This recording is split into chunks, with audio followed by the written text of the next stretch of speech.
Jadi ceritanya ada 3 orang laki-laki yang lagi liburan ke Bali. Namanya Andre, Dimas, sama Tegar. Selama liburan di Bali, Tegar itu jadi orang yang berbeda. Tapi Andre sama Dimas tuh mikir kalau Tegar paling berubah karena dia lagi berantem sama pacarnya. Nah ternyata katanya Tegar tuh di pantai melihat ada perempuan cantik banget. Sampai dia ngerasa kayak terpesona sama perempuan itu. Sampai Tegar selama beberapa hari tuh bolak-balik pantai itu buat ngeliat perempuan itu lagi. Singkat cerita, Tegar itu hilang di laut pas lagi nyari perempuan ini. Dan ternyata perempuan ini tuh emang sengaja mancing Tegar. Karena sebenarnya sosok perempuan itu adalah Dewi penunggu pantai itu. Nah, lanjutannya kenapa mereka bisa tahu itu? Karena mereka pergi ke orang pintar yang namanya Pak Gustiar. Sekarang mau ceritain dari point of view-nya Pak Gustiar sama Andre tentang kejadian itu pas Tegar hilang. Jadi Pak Gustiar ini tuh emang orang pintar yang bisa dibilang lumayan jagot. Dibilang gitu karena gak semua orang pintar bisa ngelakuin apa yang dilakuin sama Pak Gustiar ini soalnya. Waktu itu Pak Gustiar tuh ngajak Andre untuk rogo sukmo bareng ngeliat si Tegar. Caranya itu awalnya Pak Gustiar tuh doa-doa sambil meditasi. Andre pun diajak meditasi, pokoknya harus dalam kondisi yang tenang. Terus Andre disuruh duduk di kursi. Nah, Pak Gustiar juga duduk di kursi sebelah Andre.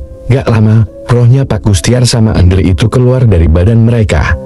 Jadi posisinya mereka bisa ngelihat badan mereka yang lagi duduk di kursi itu, dan mereka bisa kemana aja yang mereka mau di situ. Tapi ternyata gak segampang itu buat sampai ke tempat tujuan mereka di dimensi astral. Mereka tuh malah ketemu sama hal-hal yang gak biasa pas baru banget rohnya keluar. Andre yang baru pertama kali ngelakuin ini langsung ditarik sama sosok hitam yang besar banget dan dibuat terbang. Pak Gustiar sebenarnya agak takut Andre dibawa sosok itu terlalu jauh karena Andre bener-bener ditarik sosok itu cepet banget sampai udah gak kelihatan. Dan itu pertama kali Andre keluar dari badannya. Nah, sementara Andre yang lagi dibawa sama sosok ini benar-benar ketakutan, bahkan dia tuh gak berani buat ngeliat sosok hitam besar ini, gimana bentuk mukanya. Karena terbang bisa ngeliat sekitar kayak gini aja tuh baru pertama kali kan dirasain Andre. Pas lagi terbang di langit-langit gitu, tiba-tiba Andre kayak split gitu loh, berubah keadaannya. Dia ada di pemakaman umum, dan pas dia baca nama makamnya ternyata itu tuh nama makam buyutnya dia, dan sosok yang dibawa Andre ini juga ternyata leluhurnya. Nah, pas Andre masih bingung-bingungnya, tiba-tiba keadaan tuh kesplit lagi. Tiba-tiba dia udah di laut, di tempat Tegar hilang. Dia ada di tengah laut, dan dia tuh ngeliat ada Pak Gustiar juga di situ. Akhirnya dia langsung nyamperin lah Pak Gustiar. Selama lagi di laut itu Pak Gustiar berusaha nyari Tegar. Dia juga gak tahu sebenarnya ada di mana. Cuma dia kayak ngerasa diarahin ke laut yang ada 2 batu kembar di tengahnya. Dan ternyata bener aja ada Tegar di sana lagi berenang. Dan gak lama Tegar tuh tenggelam masuk ke laut. Akhirnya Pak Gustiar sama Andre menuju ke arah 2 batu kembar itu. Ini tuh di dalam laut. Tapi pas dia udah sampai di 2 batu itu, dia kayak dihadang sama 2 sosok penjaga yang badannya besar-besar dan bawa tongkat. Pak Gustiar berusaha komunikasi sama 2 sosok ini, dan bermaksud buat nyari keberadaan si Tegar. Tapi 2 sosok ini tetep menghadang Pak Gustiar sama Andre. Kayak ngumpetin sesuatu gitu. Nah katanya, Pak Gustiar di situ ngeliat kayak ada kaki manusia yang ngambang di dekat batu. Akhirnya, karena tujuan mereka agak diterima dengan baik sama 2 sosok penjaga itu, Pak Gustiar memutuskan buat balik lagi ke tubuh mereka. Pak Gustiar nih bawa si Andre juga sekalian. Mereka kayak terbang lewatin tempat-tempat yang aneh. Bahkan tiba-tiba mereka tuh udah balik lagi ke badannya. Nah ternyata, Pak Gustiar sebenarnya ngeliat Tegar kakinya ditarik sama sosok Dewi penjaga laut itu. Dia juga ngeliat Tegar itu kondisinya ternyata udah gak bernyawa.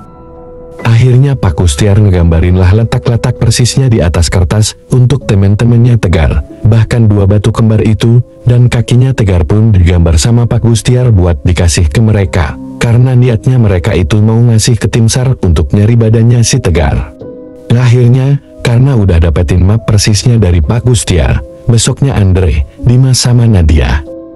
Nadia itu pacarnya Tegar, balik ke Bali buat nyari jasadnya Tegar sesuai dengan map yang dikasih sama Pak Gustiar. Tapi kan, karena Andre takut banget, karena dia udah ngeliat bareng sama Pak Gustiar kemarin. Jadi Pak Gustiar nyaranin ke Andre, dia bilang, gimana kalau kalian semua ke Bali. Saya mantau dengan neroboh Sukmo dari sini. Akhirnya Ander setuju sama saran Pak Gustiar. Mereka ke Bali dan meyakinin tim SAR kalau mereka tuh tahu jasadnya Tegar ada di mana. Mereka berangkat naik perahu sama tim SAR buat nyari jasadnya Tegar. Kira-kira kurang lebih 2 jam. Mereka nemuin jasadnya Tegar persis di tempat yang digambarin Pak Gustiar. Setelah mereka bawa balik jasadnya Tegar ke Jakarta, besoknya Ander tuh datang ke Pak Gustiar. Dia ngucapin terima kasih banyak sama Pak Gustiar karena beneran ketemu Tegar. Pak Gustiar di situ bilang kalau selama pencarian dia tuh ngeliat katanya tim SAR sengaja disasarin sama penunggu-penunggu yang ada di sana, makanya mereka nemuin jasadnya Tegar tuh agak lama sampai 2 jam gitu. Itu karena sebenarnya rohnya Tegar udah diculik sama sosok Dewi Penunggu, sampai sekarang jadi budaknya si Dewi itu, karena yang nyulik juga bukan cuma makhluk biasa kan, karena Dewi Penunggu di sana yang emang kuat banget.